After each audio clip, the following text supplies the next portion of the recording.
بسم اللہ اللہم صلی وسلم علی نبینا محمد۔ السلام علیکم ورحمۃ اللہ۔ پریشانیوں کا حل۔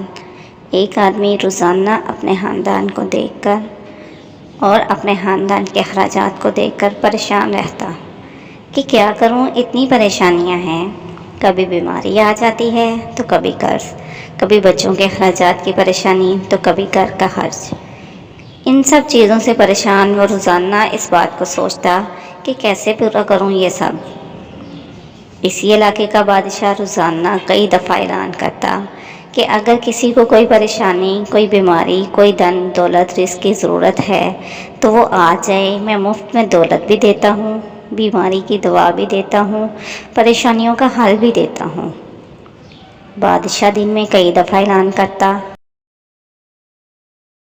اور وہ آدمی روزانہ اعلان سنتا بھی تھا لیکن پھر بھی نہ جاتا، اور کبھی چلا بھی جاتا تو جو برتن لے کر جاتا مانگنے کے لیے وہ برتن ہی الٹا رکھتا۔ جلدی میں جاتا کہ کہیں پیچھے میرا وہ کام نہ رہ جائے، یہ کام نہ رہ جائے، اور اسی جلدی میں وہ ان سب چیزوں سے محروم رہ جاتا۔ جانتے ہیں وہ آدمی کون ہے؟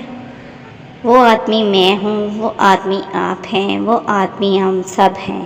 وہ رزق دینے والا، سب بیماریوں کی دوا دینے والا، سب پریشانیوں کو حل کرنے والا میرا رحمان اللہ روزانہ نہ جانے کتنی دفعہ اپنے بندے کو بلاتا ہے کہ میں سب کچھ دیتا ہوں۔